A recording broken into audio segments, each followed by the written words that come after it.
مظہر عباس صاحب، آپ نے یہ ٹویٹ دیکھا ہوگا، اس کے اوپر ڈیفرنٹ انٹرپریٹیشن چل رہی ہیں۔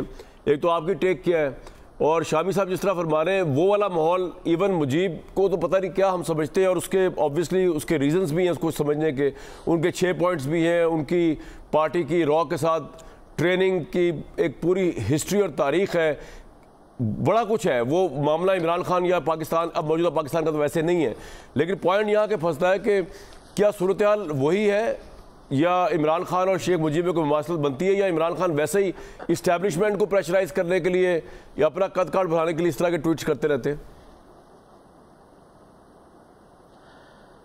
کامران، مجھے یہ تو نہیں پتا عمران خان صاحب نے یہ ٹویٹ کیا ان کے ذہن میں ہے اور انہوں نے کیا بات کرنے کی کوشش کی ہے۔ جس طرح آپ نے خود کہا کہ عین ممکن ہے کہ ان کا مطمع نظر وہی ہو کہ جس طرح ان کی پاپولیرٹی کو یا ان کے مینڈیٹ کو تسلیم نہیں کیا گیا، اسی طرح میرے مینڈیٹ کو بھی تسلیم نہیں کیا گیا۔ لیکن ایشو شیخ مجیب کا نہیں تھا۔ ایشو جو تھا وہ کیونکہ Sheikh Mujib by all means, by all definition, Sheikh Mujib 1947 onward ہمیں 71 میں صرف ان کا رول ایک مختلف نظر آئے، ورنہ تو وہ فاطمہ جناح کے پولنگ ایجنٹس تھے ایسٹ پاکستان میں۔ اس سے پہلے وہ مسلم لیگ کے ایکٹیو آدمی رہے۔ پھر انہوں نے اس کے بعد جو ان کا رول، اس سے پہلے جو رول تھا وہ یہ تھا کہ جگتو فرنٹ کے پاس بھی 2/3 میجورٹی تھی مشرقی پاکستان میں۔ مسلم لیگ نون کو فارغ کر دیا تھا جگتو فرنٹ نے 54 میں، تو آپ نے جگتو فرنٹ کی حکومت کو ڈیزالو کر دیا بجائے اس کے کہ آپ اس کو اکنالج کرتے، اسے ریکگنائز کرتے۔ اور اس کا نتیجہ کیا ہوا؟ اس وقت جگتو فرنٹ کے 16 پوائنٹس تھے، وہ سکڑ کر 71 میں 6 پوائنٹ رہ گئے۔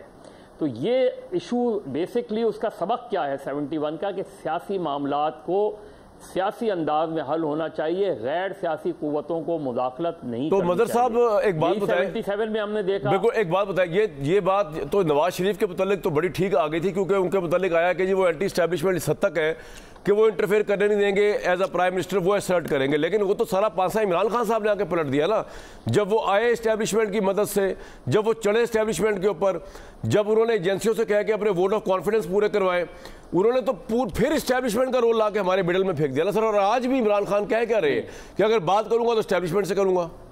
جی مظہر صاحب، نہیں، یہ صرف کامران، یہ صرف جو ہے عمران خان صاحب کے حوالے سے نہیں کیا جا سکتا۔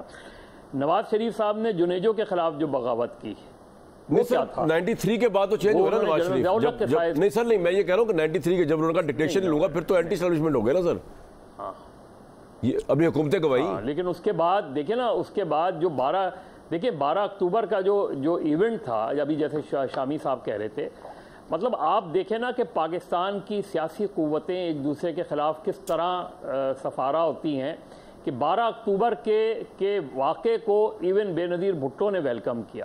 اب یہ اتنی بڑا پولیٹیکل بلنڈر تھا میرے نقطہ نظر سے کہ ایک 2/3 میجورٹی کے پرائم منسٹر کو اس طریقے سے اٹھا کے باہر پھینک دیا گیا، جبکہ اس کا اقدام غلط ہو سکتا ہے، غیر آئینی نہیں تھا، ٹھیک، لیکن وہ مشرف پھر 9 سال تک حکومت کرتے رہے۔ لیکن بس ایک بات بتائیں نا، پولیٹیکل فورسز جو تھی وہ ڈیوائیڈ رہی، سر پولیٹیکل فورس ڈیوائیڈ رہی، وہ آج بھی نظر آ رہا ہے۔ لیکن میرا آپ سے جاننے کا مقصد یہ ہے کہ جیسے شابی صاحب بتا رہے تھے کہ اس زمانے کی راؤنڈ ٹیبل کانفرنس کے سیاسی زعما جو تھے وہ اتنے ان میں ذہین تھے، سیاسی تدبر تھا کہ انہوں نے کہا کہ شیخ مجیب کو لے کے آؤ گے تو مسئلہ حل ہوگا۔ یہاں مسئلہ یہ کہ پاکستان میں اس وقت جتنی پولیٹیکل پولرائزیشن، اور عمران خان صاحب اس کے بہت زیادہ ذمہ دار ہیں، وہ ہو چکی ہوئی ہے کہ وہ بات خود کرنے کو تیار نہیں لوگوں کے ساتھ، تو یہ آپشن بھی عمران خان کے پاس نہیں ہے کہ یہ پولیٹیکل سارے مل کے جو کہیں کہ وہ بارہ ہے۔ دیکھیں جو عمران خان صاحب سب سے بڑی سیاسی غلطی کر رہے ہیں وہ یہی کر رہے ہیں کہ وہ یہ کہہ رہے ہیں کہ وہ اپنی ڈیمانڈ کر سکتے ہیں کہ میرا مینڈیٹ واپس کیا جائے، لیکن ان کا یہ کہنا کہ اسٹیبلشمنٹ سے گفتگو کرنے کو تیار ہوں اور پولیٹیکل فورسز سے گفتگو کرنے کو تیار نہیں ہوں، یہ ان کی بنیادی سیاسی غلطی ہے۔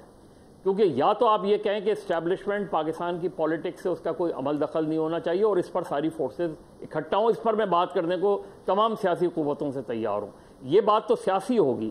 لیکن یہ کہنا کہ میں ان سے بات کرنے کو تیار نہیں ہوں لیکن میں اسٹیبلشمنٹ سے گفتگو کرنے کو تیار ہوں، یہ عمران خان صاحب کی اتنی ہی بڑی سیاسی غلطی ہے جو ماضی میں نواز شریف صاحب بھی کر چکے ہیں, ماضی میں محترمہ. لیکن سر تحریک انصاف کا یہ پرسپیکٹو بھی تو ہے نا کہ یہ جو پولیٹیکل گورنمنٹ ہے ان کے پاس کچھ ہے ہی نہیں دینے کو. مجھے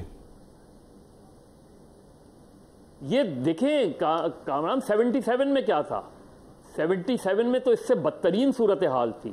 وہاں تو کئی سو لوگ شہید ہو چکے تھے, جو پی این اے کی موومنٹ میں بہت لوگ مارے گئے. اس کے باوجود بھی پی این اے نے بھٹو صاحب سے مذاکرات کیے نا, اور ایک نتیجے پر پہنچنے والے. یہ بڑا ویلڈ پوائنٹ ہے آپ کا. تو پولیٹیکل فورسز گفتگو کرتی ہیں. اب یہ عمران خان کو کون سمجھائے بھائی, مسئلہ یہ ہے تمام تر اختلافات کے باوجود. یہ آپ نے بڑا زبردست پوائنٹ دیا کہ لوگ مر گئے بھٹو صاحب کے آرڈرز اور بھٹو صاحب کے جو مارشل لگائے گئے اس پی این اے موومنٹ کے دوران, جو انہوں نے جس طرح ملٹری کو یوز کیا, اس کے باوجود وہ پی این اے والوں کے ساتھ بیٹھ کے بات کرنے کو تیار تھے بھٹو صاحب. یہ بڑی آپ نے امیزنگ بات بتائی ہے مدر صاحب, آرگومنٹ جو دیا ہے بالکل صحیح سر. یہ جو دیکھیں یہ جو ایشو ہے یہ پی ٹی آئی کو سمجھنا پڑے گا, یہ عمران خان صاحب کو سمجھنا پڑے گا کہ آپ اگر کسی سے مذاکرات کرتے ہیں تو اس کے معنی یہ نہیں ہوتے کہ آپ اسے ریکگنائز کر رہے ہیں. بالکل ٹھیک ہے. اس کے معنی یہ نہیں ہوتے کہ آپ ان کے نظریات سے قریب ہوئے ہیں. اپنے نظریات پر کھڑے رہتے ہوئے مذاکرات کیے آپ وے آؤٹ یہ نکالنے کی کوشش کر. بالکل ٹھیک. آپ نے کچھ شامی صاحب بات کرنی تھی. نہیں, یہ تو حماس کے اور اسرائیل کے مذاکرات ہو رہے ہیں. صحیح. حماس کو کہنا چاہیے بھئی ہم تو امریکہ سے بات کریں گے, بالکل بالکل, اسرائیل سے بات نہیں کریں گے. اسرائیل تو پٹھو ہے امریکہ کا, امریکہ کی طاقت میں کھڑا ہے نا اسرائیل. صحیح. بات چیت ہو رہی ہے دونوں میں. بالکل ٹھیک. اور شامی صاحب دوسری بات یہ کہ گورنمنٹ کو بھی, کیونکہ گورنمنٹ جو ہے ایک پھلدار درخت کی مانند ہوتی ہے, گورنمنٹ کو ایسے میجرز لینے چاہیے جو کانفیڈنس بلڈنگ میجرز ہوں, جس میں نظر آئے کہ آپ چیزیں جو ہیں ریلیکس کر رہے ہیں, کچھ ریلیف دے رہے ہیں, کچھ اس طرح کے اقدامات سے گراؤنڈز بنتے ہیں. صرف یہ کہنا کافی نہیں ہوتا کہ جی ہم مذاکرات کے لیے تیار ہیں, آپ کو گراؤنڈ. بالکل ٹھیک. آپ کا پوائنٹ آ گیا.